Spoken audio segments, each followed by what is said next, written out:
So this is a different styled reaction, but it's a duplicate video to what I've already uploaded on YouTube. So here's my process. I am posting reaction videos to Vanderpump Rules.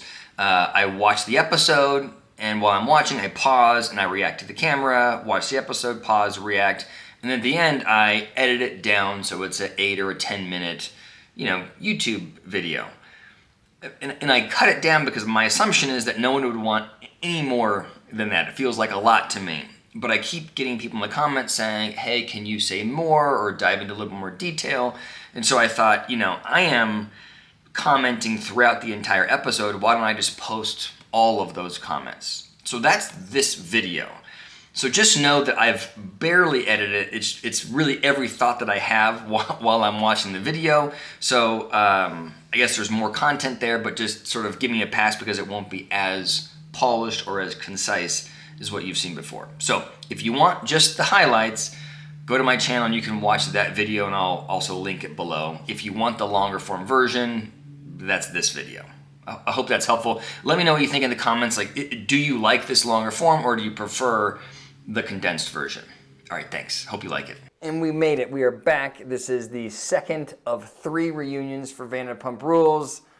And if you're new here, you don't know me, my name is DavidColarossi. I'm a licensed psychologist, and for fun, I react to shows like Vanderpump Rules. So I'm actually, I have mixed feelings here. After the first reunion, I thought there's not much, I'm not sure, I guess we're going to hear from Raquel, so that's interesting. But other than that, I don't know what the really, I don't know if there's enough to say for 2 more reunions, but we will see. I'm interested. Randall denied all the allegations through a spokesperson. Who, by the way, was also Harvey Weinstein's spokesperson. I think that's very important that we add that. Wait, is that, aside from Vanderpump, is that right? Like, can you imagine if you're Randall, that's the spokesperson you select? And even if you're that spokesperson, like, don't you go like, hey, I need to improve my image, let me choose somebody other than Randall, whatever his name is? The first night we banged, I got a car the next day. Did you feel like you had to sleep with him in exchange for getting the part? You know what? I actually did not. I mean, come on, right? She knew exactly. How does she not know? If she didn't know what she was doing, then why did she let him hit it the first night? Like, of course she knew. But if she acknowledges it, then she acknowledges that she's trading sex for roles, and that looks bad for her, right? So she has to act like she had no idea. But give me a break. And me to be basically like pathological liars. I see that, yeah. Even though we know that we're not. Yeah. And we haven't lied about anything besides this affair. Besides the gargantuan affair, we've been super honest. Straight as an arrow. Got like good riddance. Literally. Like living a yurt in the desert. You guys, but this is now real life is sunk in. The 2 of them together, he's gonna be off doing his thing.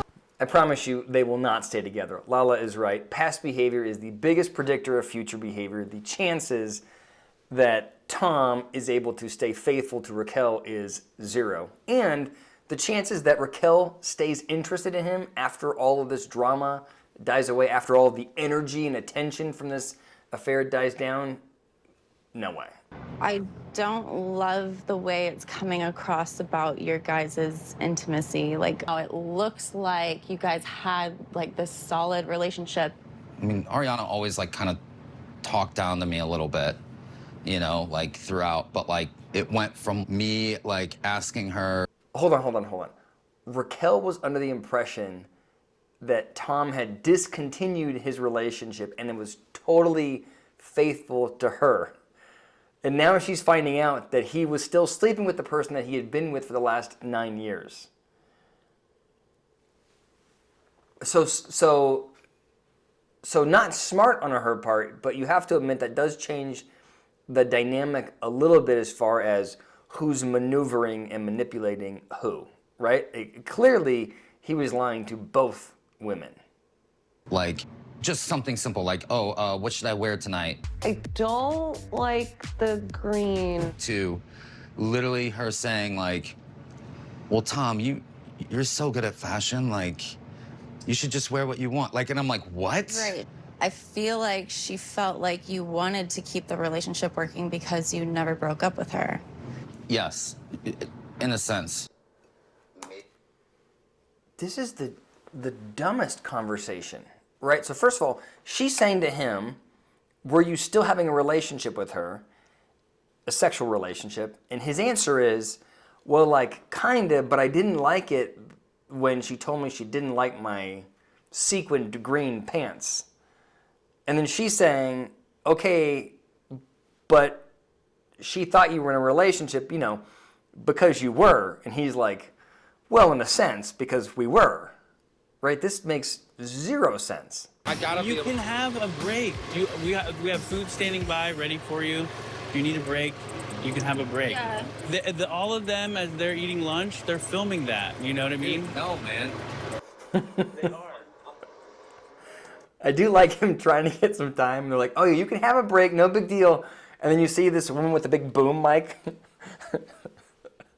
You know what bothers me about Tom Sandoval, the more I watch him, is he mopes around like you remember when you were in high school and everybody was super emotional and kids walked around and they're wearing all black and they got their hair slicked down and they're mopey and it's right, that emo kind of generation. That's what he's doing. It's age appropriate when you're in high school. It is not age appropriate when you're freaking 40 years old. And that's what it is. You have this 40-year-old adolescent just he looks like a scared cat as he deals with all of his uncontrolled emotions. We definitely both went into it planning to take things slow. I mean, we did jump into it, but a lot of conversations were had about it. Let me first say, I do think that 6 weeks is short, but I wouldn't stop James from dating somebody 6 weeks after, right? Like you have to get back out there, and if the relationship takes off, it takes off, fine. But it's probably a yellow flag. For me, the red flag is the level of vitriol that James is showing towards both Tom and Raquel, right? I don't really think he's that angry at them. I think it's a show. I think he wants attention. I think he's phoning it in because he knows that's how he becomes more popular. I think he knows that's kind of like the right path for this reunion. But let's just say that we take him at face value. Let's just say he's really this betrayed by Tom and he's really this upset with Raquel. Then if I'm Allie, I'm very concerned. Why is my boyfriend that I live with so invested in his ex's relationship? Like, that's concerning. That's the red flag. Hell, multiple times this season. So you made out with Peter, Schwartz, and Tom, and who else could you make out with that is in our friend group?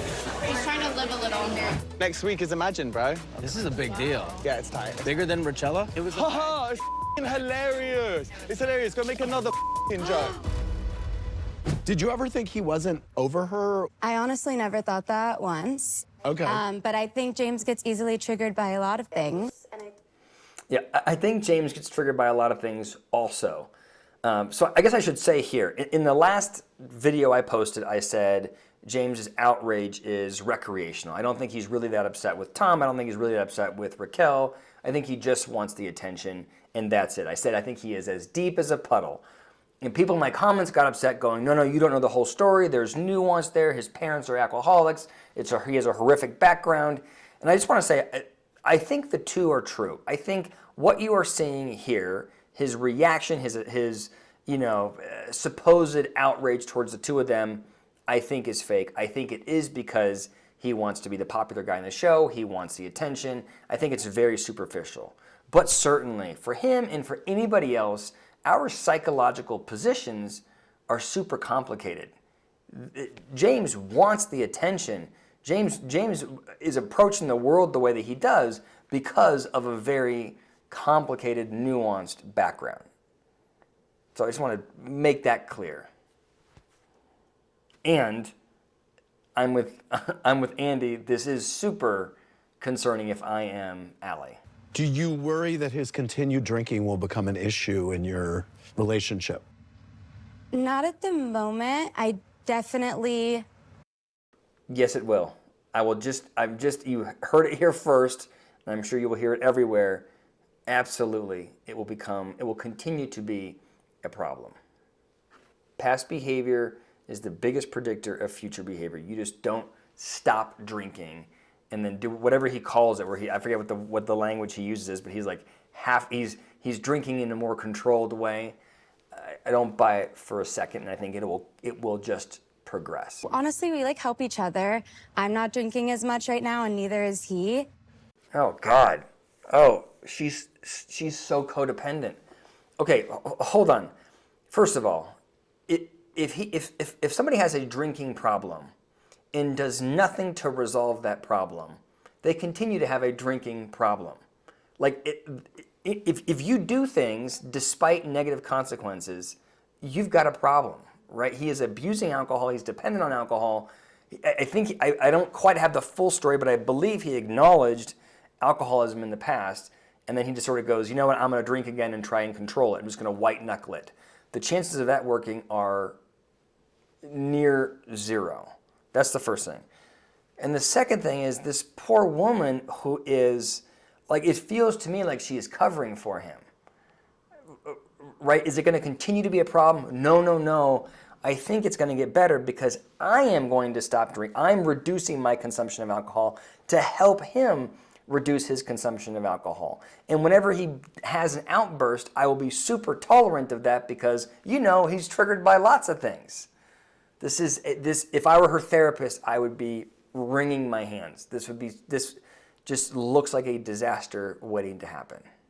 And I really don't mean to just be talking shit about James the whole time, but that's concerning. You were belligerently drunk with no shirt on. So was Schwartz. Your pants, no. Security came to me and said, your friend is gonna get kicked off the premises. Okay, great. And guess what, Tom? And guess what? You two just have to show up and get drunk. That's all you have to do to get paid is show up. Just watch James. I will stop complaining about it. I feel like I've done a lot of James here. But just watch what's happened, right? He's being called to the carpet for his behavior.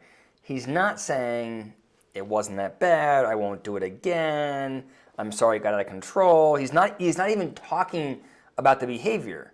He's hearing it, ignoring what's been said, and then just attacking that person, right? Like, there's an absolute denial. There's no willingness to listen to people actually giving him feedback about how he's drinking. Hey. My DJ business makes tenfold anything you can even imagine, bro. Like guys, don't even talking about your drinking. Andy Cohen is a badass. He is very good at this. I'm just saying, usually I hate the hosts, but he's fantastic. I don't think you have any say on his drinking at all. It's how we react with it. Oh, up, Tom.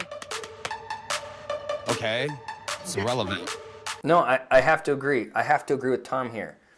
Tom cheating on his girlfriend is it's a different problem, but it's not necessarily a consequence of his drinking, right? He was cheating on her for whatever it was for 9 months, so it wasn't that he was drunk and then making a bad decision. He made a conscious bad decision. What we're discussing here is James's drinking and how he behaves when he's intoxicated. Right? He is right, these are very different discussions. Sale free card for everything. Yeah, it is the card this year, you mustache prick. I think that James is running away because he doesn't want to deal with the alcohol piece. Like here, like that. Like if you play that clip back, while he is calling him a mustached bitch or prick or whatever, he's saying it to him, and he's already looking at the door. He knows he's going to exit. He wants to get it out, and then he wants to exit the conversation. Let's just watch that again. Everything. He's looking off It is stage. the card this year, you mustache prick. Hey, just for pussy ass bitch. He's looking for an exit because he doesn't want to talk about his drink anymore. How strong she has been. Like, as a woman, she has conquered company, a baby, and dealing with such an asshole of an ex, right? That she's just an absolute legend in my eyes, right? So I haven't seen all these episodes that they're like pointing back to, but I guess two things. The first is I do think it's good for Lala to show something other than anger, right? Like she's clearly hurt by Randall and then clearly expressing that hurt most of the time by screaming at everybody. But she's hurt. I think she's ashamed. I think she's embarrassed, and I think that she was naive. Now, I think she knew what she was doing, but I don't think she knew how it would end. I think when she was maneuvering physically with Randall, I think she felt like she was in power and getting something. But she didn't expect it to burn her. And I think she's looking at Allie and seeing this woman who comes across as very demure, very naive, and certainly the sort of the second fiddle to James, who is super dominant. And I think she's looking at that and saying, hey, take up more space. And quite honestly, I think it's really good advice. Okay. Next thing you know, security guard comes up to me and goes, you can't be shouting. You can't be shouting around here. No, no, no, no, no. Your girlfriend's right here. Like, we weren't in a screaming match, And they so I don't escorted know. my ass out. I didn't see it. I didn't see it. Nobody saw it. So I don't know why Raquel was like... But you see how Allie keeps defending him? Like, her position is always to defend him, no matter what he does. Of you nutcases, okay? So, quite frankly, I was protecting my blaming us for girlfriend. I'm that. protecting the one I love, okay? Okay. Well, what were you doing? Making out with Raquel in the back? See him shifting gears? I was protecting the one that I love. What were you doing, making out with Raquel? Okay. Does anyone else here think Sheena punched her? Can I just ask, off topic, how do any of these women, with like her and Lala's nails that are this long, how do they go to the restroom? Like, how do you go to the restroom and keep things clean? It's a genuine question. I trusted her with everything. Everything. I understand. I mean, look, everybody deals with their emotions differently. I'm having a hard time not feeling like this is overblown. Like, the level of emotion about this, like, it wasn't. I guess I just don't understand. Maybe in the comments you let me know, but I don't understand why she's this upset because two of her friends had an affair. Like, it wasn't with her husband. It doesn't affect her life directly. Like, it's going to affect her friend group, but like, is it really preventing her from being present with her kid? Was she really that worried about the restraining order? Like, it just feels performative to me.